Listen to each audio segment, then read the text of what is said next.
Test, test. If I could please get everybody's attention. If I could please get everybody's attention. Thank you. We're going to get started here in just a little bit. If everybody can please find a seat, and at this point, please remain seated unless you need to use the bathroom or something. And then if everybody could please silence their cell phones, we want to avoid any disturbances that go off during the press conference. And then towards the end, if the governor does take questions, that part is for the media only, so no standing up and shouting out any questions. We will get started shortly, but please find a seat and remain seated. Thank you.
grandeza que hace que no se sienta, compadre. Ya, mándala a sentar ya.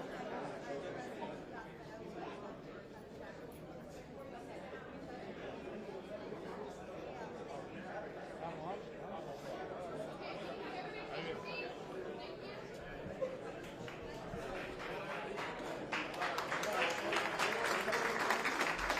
Thanks all. Sit down, please. Sit down. Sit down. Well, what a beautiful day to be back in beautiful Miami Beach. We're here joined with your mayor, who we've really appreciated working with, as well as Dave Kerner and Mark Glass from Florida Law Enforcement Agencies, head of Department of Highway Safety Motor Vehicles, Kerner, and then, of course, Florida Department of Law Enforcement, Mark Glass. And we're here to announce our support for the efforts that are going to be undertaken over the next few weeks here in Miami Beach, but also in other parts of the state, to make sure that we have a productive and orderly spring break. We understand that a lot of people want to visit the state of Florida. We are in many respects thankful for that. We had over 140 million visitors last year in 2024. That was a new record to our state. You know, people have been saying Canadians aren't going to come. I think there was 3.3 million Canadians. I haven't seen a let-up of that for sure. And I remarked in my State of the State speech the other day, why would they not come? They get to see what a Stanley Cup winning hockey team actually looks like by coming to Florida. So, we had seen in the past what had happened in Miami Beach, and you had instances, particularly once COVID hit, and Florida was kind of the place where when people wanted to escape the madness, they came to Florida.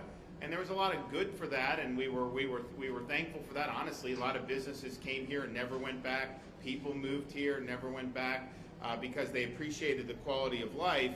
But we also saw it get out of hand, and it got out of hand here for many years. Now we had support. We'd have Highway Patrol be called in and different things in the state, and then as a matter of course, we would send in help in the middle of all this. And then, you know, when I was talking to Steve when he got elected, I said, listen, we'll help, but why don't we go in at the front end, have a plan, and do it? And so, to his credit, last year, they really had a great plan for this.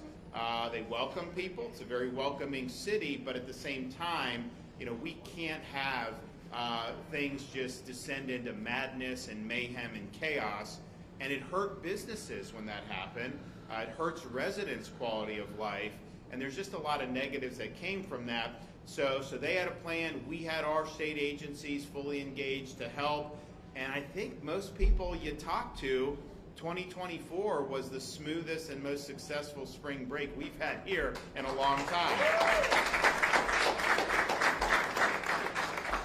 And just on our end, we had more than 140 state troopers deployed to provide spring break assistance across Florida, but we had almost 50 assisting the Miami Beach Police Department during those weeks here. That was something that was significant. We did on the state side. We provided things like DUI checkpoints, traffic enforcement and control, high visibility patrol, street and road closures as needed, crowd control, and curfew enforcement for all jurisdictions. Spring Break 2024 across the state yielded 36 felony arrests, but we had 16 arrests in Miami Beach. That's a huge deterrent when people are being held accountable. 51 misdemeanor arrests statewide, 17 were in Miami Beach, 11 DUI statewide for Spring Break, four here in Miami Beach. We had 4,200 moving citations statewide, 1,200 of those were in Miami Beach. And we had 259 commercial motor vehicle citations statewide. 13 of those were in Miami Beach. There was narcotic seized, everything from marijuana, cocaine, oxycodone, crystal meth, different types of things that are illicit, and it would prove to be very successful. I had businesses come just because some of these businesses, some of these restaurants, they have their windows broken. They'd have people rush in.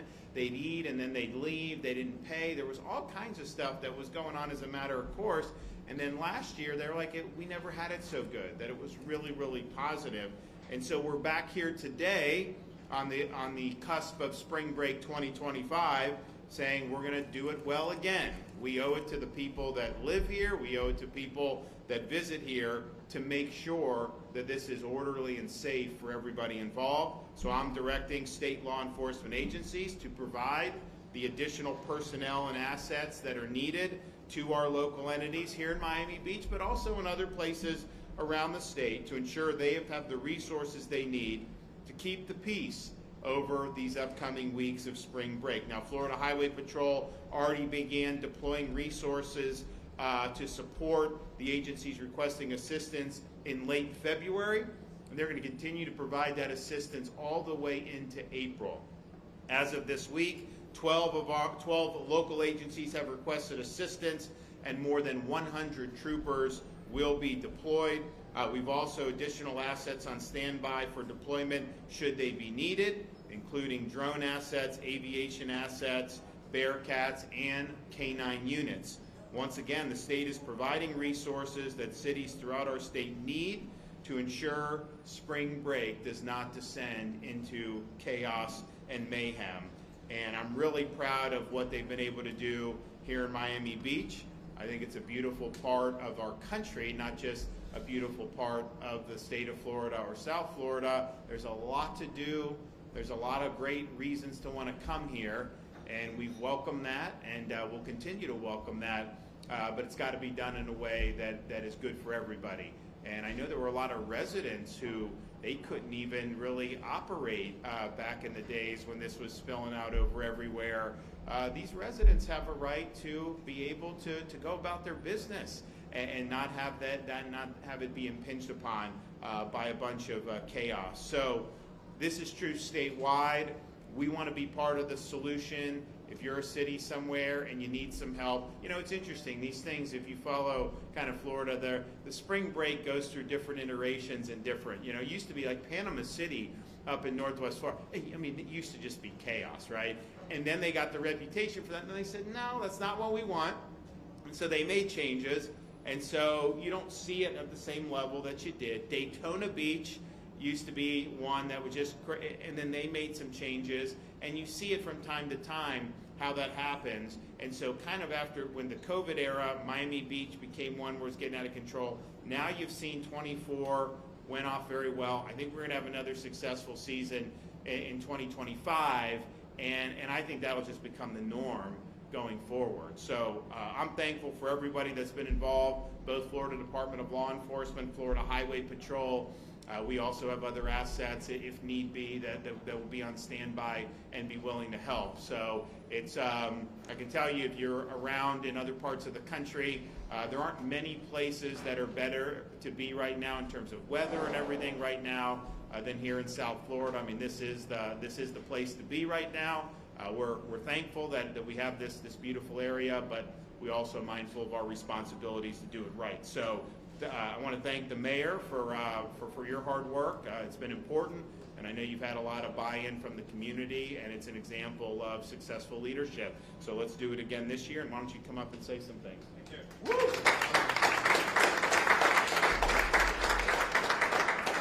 Well, welcome to the law and order city of Miami Beach and the law and order state of Florida.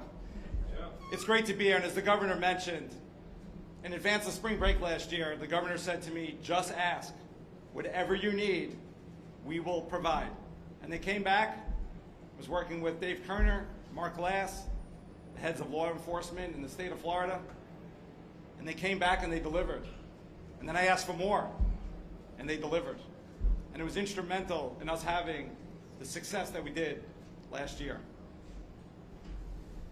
It was a united front, though. It took so many different partners to make it happen. First, I proposed legislation that was passed with unanimously by our commission. We had our residents completely buy in. As the governor mentioned, we had residents literally leave our city during certain weekends in the month of March. That is never, ever going to be acceptable when I hear that.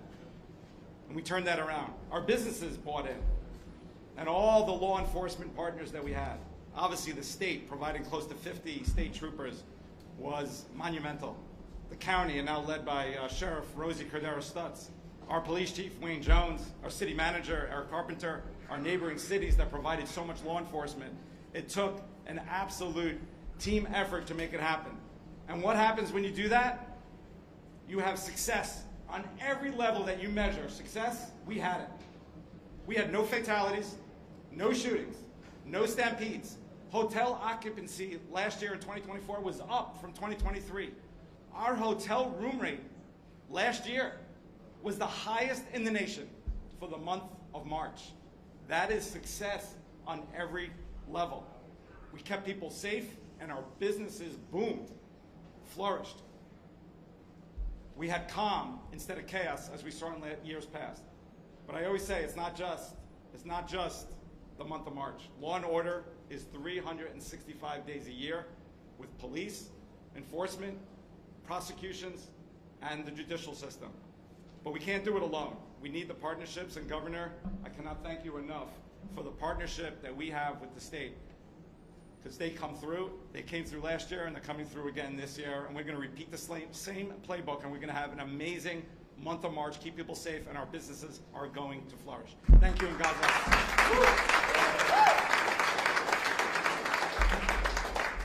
Thank you, Governor. Always an honor to join you here in Miami Beach, beautiful Miami Beach. Mayor, a pleasure to work with you. I recall that we spoke a couple weeks ago, and he said, hey, can we get some help again this year? Obviously, the governor was already way ahead of schedule. Major Collado already had the operations plan ready to rock and roll. So you can count on our support today and into the future, and it's an honor to do it. It's an honor to be here. You know, you look at Florida, and I think sometimes we take for granted under Governor DeSantis' leadership that Florida is really the shining light and model for the United States of America.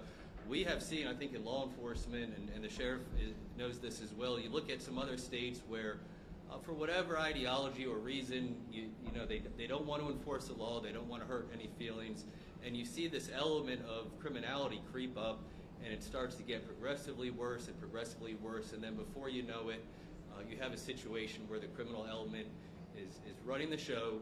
They're destroying the economy, they're destroying the quality of life, and certainly under Governor DeSantis and under your leadership here in Miami Beach, that's not going to happen. It has been honestly an honor as an administrator and a leader to play a small part with these incredible troopers and agents and watch this city take back its quality of life and watch this city take back its safety and security and prosperity. To have played a small part in that, Mayor, Governor, is a huge honor for me, but I know that it's also a huge honor for these state troopers. These state troopers deploy all throughout the United States in emergencies, whether it's the southern border or recovery after hurricanes. They also do that here. These troopers are your resources as well. They're state officers, they're state troopers.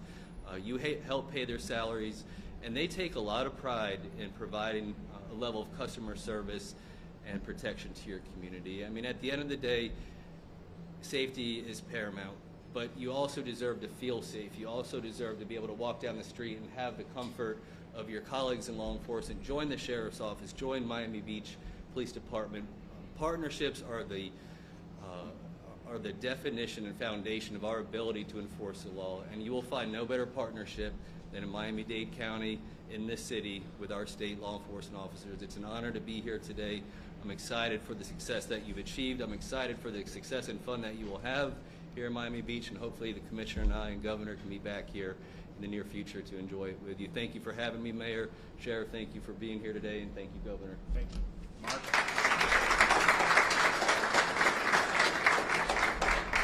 Thank you, Governor. Mr. Mayor, it's great to see you again. And Sheriff, good to have you here, and Chief, wonderful to see you.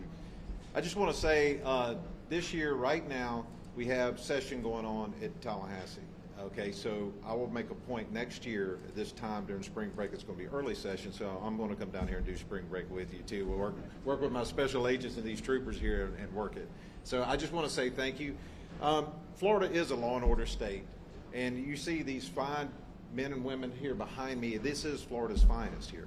You have these agents that are digging into multi-jurisdictional cases. We're just going after fentanyl. We're going after everything else that poisons these streets here, not just in Miami Beach, but nationwide. That was brought in here through the southwest border. We are going after that. We can't do it without our partners, our chief here in Miami Beach, our sheriff here in Miami-Dade County.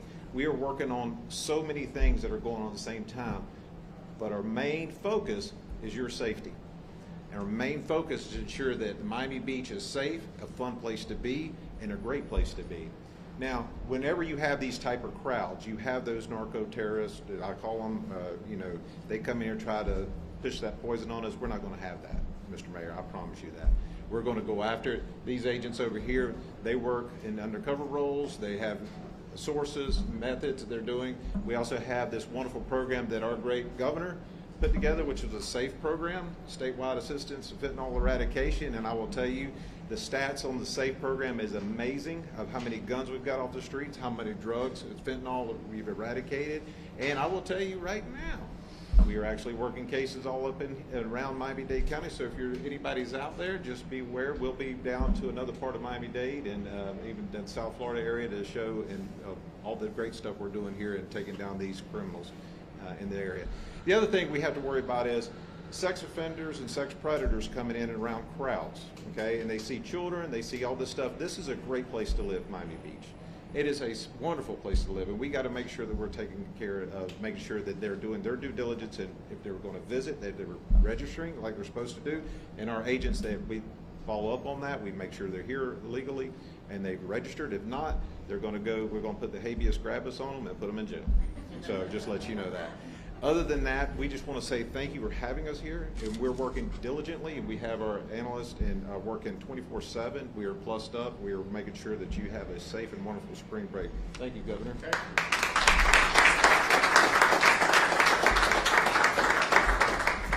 Well, it's good to see everybody on the same page. I guess when you took over, did you restructure, or you just basically took over the existing Miami-Dade Police? I took the police department, but I am restructuring. Okay. So, but I mean, bottom line is you're all in on this, and then you've been. How long have you been the police chief? 2 years now. Okay. So that was your first spring break when we did it last year. Okay, well, yeah, you guys did a good job, so keep it up, and we look forward to doing that.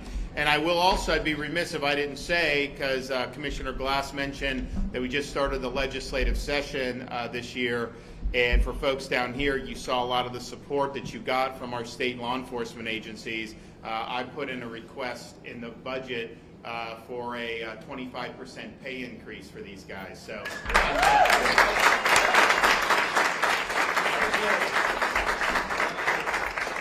So contact your reps and senators and say that you think that that's something that's warranted, and hopefully we'll be able to get the job done with that. All right, take some questions. We got anybody? Yes, ma'am. Yes? Thank you, Governor. How many state guard members are you hoping to deputize with ICE, and how will you expect them to perform federal immigration? So we're doing the deputization with ICE. We're starting with our 287G programs, but you actually can be deputized apart from that too. You don't even need to necessarily be a part of that. So it's really about how much they can do. I don't know specifically with State Guard how many we're going to do, but I know Dave has got people that have already gone through. Mark's working on it.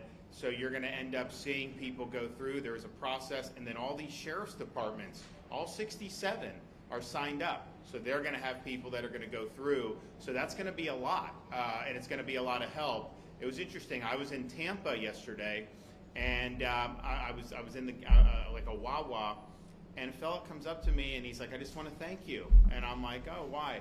And he's like, "For the help with the traffic." And I'm like, "What do you mean?" Because we are doing a lot of road projects. I mean, we're doing the one here on the interchange in Miami-Dade. We're accelerating stuff in Tampa and Orlando, all those stuff, and it's important. But I mean, these are projects that take. I mean, we're doing it 10 years ahead of schedule, but it still takes time. And he's like, since all the law enforcement, you got all them involved on the immigration, the traffic has gone down. Because you'd have people here illegally. It's like they own the place. Really bad driving, very aggressive, and now that's stopping because they know if they get pulled over, if one of Dave's guys pulls them over and he's deputized by ICE, then they can turn him over to federal immigration authorities. And so to already see some impact just on that, and then of course they're doing bus and they're doing a lot of other stuff, but this is important, and we're leading the way. I mean, no other state has done what we've done. Not even close. There's a couple states where the state agencies have been ordered to participate, by the governor, which is great. I know Virginia just did that, but we have the locals involved too, which is really where the rubber meets the road. I mean, our highway patrols are on the highways, FDLE has a role, but mostly it's going to be the police and the sheriff's departments. So I'm glad all those guys have agreements. I know they're working with the police on that. We just had Larry Keefe in the Capitol the other day, who's our immigration czar, and he's going back and forth to DC doing all this stuff. And it's really, really significant what we're going to be able to do. But we do have deputization in highway patrol. We're working through a lot of that, but a lot of it is the feds have had to stand this program back up because it basically laid dormant for 4 years under Biden. And the president in his speech the other night made I think, a very important point. They said you couldn't secure the border unless you passed some omnibus border bill, which the bill they wanted said you can only close the border if 5,000 people a day are coming in. Well, why would you want 5,000 coming in illegally? And so it was really bad legislation, but basically they didn't do it. Trump takes office, and now it's gone from like 160,000 in a month to 8,000, and they're gonna get that down even lower. All it took was leadership. All it took was interest in actually defending the sovereignty of our country, and that's what you're seeing now.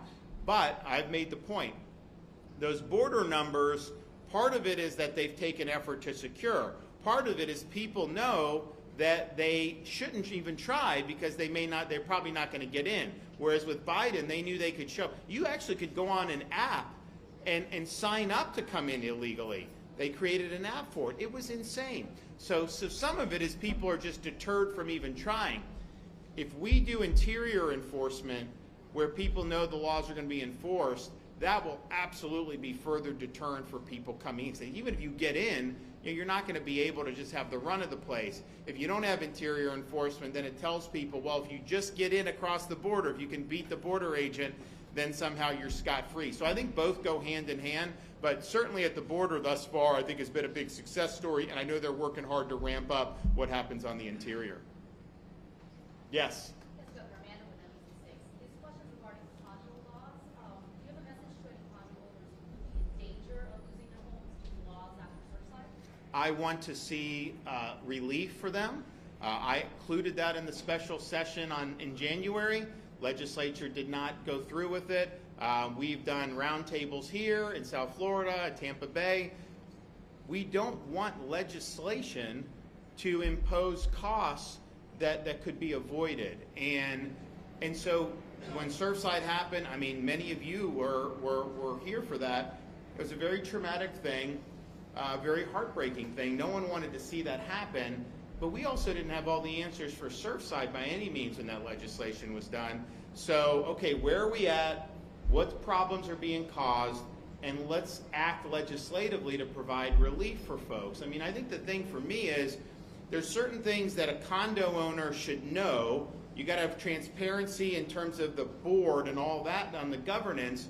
But ultimately, if there are repairs that need to be done that aren't going to impact whether the building stands or not, then let them work it out on the schedule they want, or let local government police that. But for us to be overly prescriptive, if that results in someone getting kicked out, I don't think that that's a good thing at all. So I want to see relief. I know I've spoken with some of the state senators this week. I know they're working on a lot, and hopefully they're going to be able to get something done. But I am in favor of providing relief for folks, especially these seniors on fixed income, to all of a sudden be hit. They don't have $50,000 or $100,000 to just write a check to a condo board. That's just not the way. They didn't budget for that.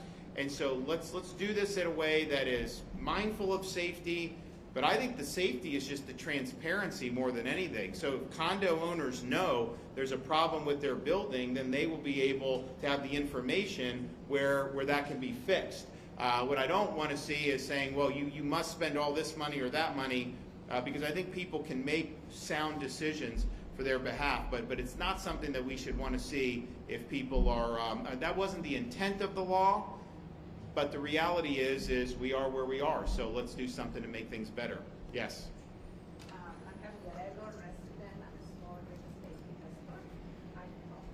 I'm Oh, cool. Nice. I just want to follow with that question.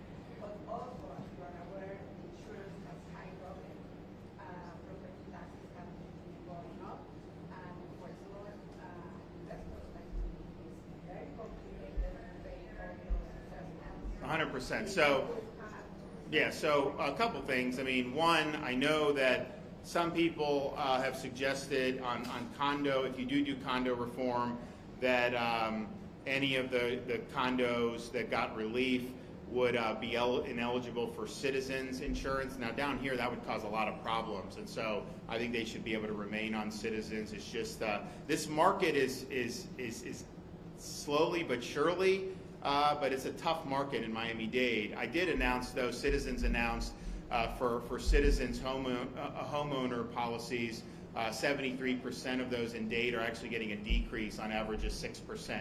And so that was not something that people thought possible, you know, given everything. But that cost is big, and then the taxes is big. So I've said on property taxes, you know, do you own your property or not, right? And so if you buy land, buy a home, it's one thing, you know, if I go and buy a car, you know, I pay tax when I buy the car. But I don't just keep paying. I mean, I guess you got to license it, but that's de minimis. They're not charging me thousands of dollars, $1,000 a year just to be able to maintain my own property. If I buy a TV at Best Buy, I pay the tax, and then I put it on my wall and I use it, and I don't have to keep having this relationship with the government. So the question is at what point is your property yours?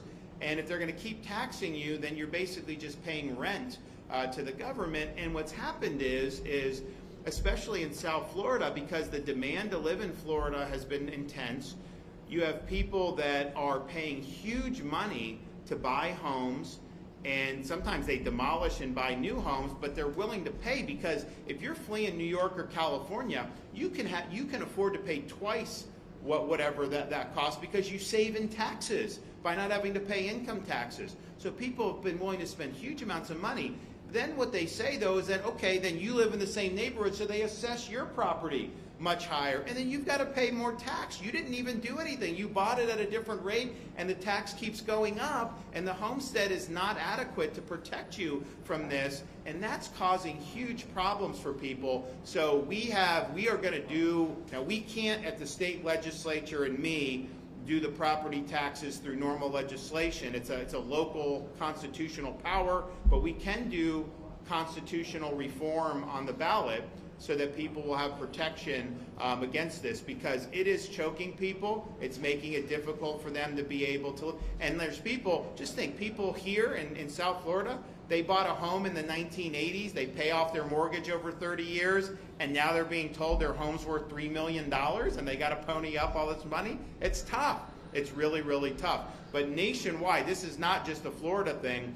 Nationwide, when people have homes under mortgage, the amount they're paying on the mortgage itself is often less than the taxes and the insurance now combined. And it used to be the taxes and insurance were relatively modest, and then the bulk of your payment was that, and now those are gone up. And obviously with interest rates high, if you have to do a mortgage now, you're paying a lot more. So that's pinching people, but I definitely think the property taxes is something that we need relief on in Florida. I'm going to be pushing it. We're going to work on crafting something that can go on the ballot and really make an impact. And you know, people have been looking and seeing how do some of these local governments, so they say, oh, we're not raising the millage rate. They don't have to. If they're assessing your property at 30% more, that's effectively raising the tax. And I don't understand why, if you made a transaction to buy a house at a certain level, you haven't had a realized gain on that house. We don't know how much it costs.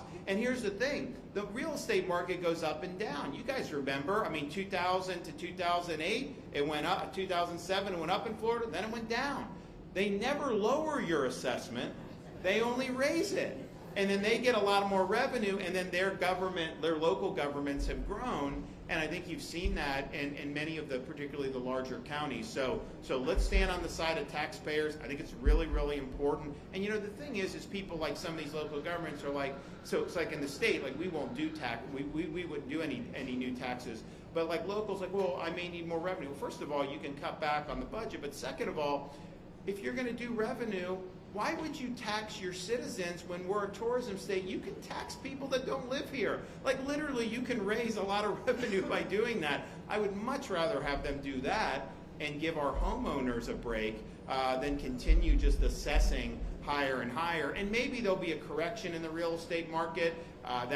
Although I'll tell you, I think that there was more authentic demand in Florida this time than in 2000 and 2007. There was a lot of speculation then. I'm not saying there's none now, but there was a lot of people have wanted to come here. But say there's a correction. So you bought it at a rate, they assess it much higher, there's a correction, and they're going to keep that assessment up there. They're not going to lower the assessment. That's really, really hard. So, all right, well, thanks everybody for this. Let's have a good few weeks here. I'm really excited about everyone being on the same page. We really care that our citizens here are able to have good quality of life. We want our businesses to thrive. We want people to have a good time, but we must maintain public order. Thanks, everybody.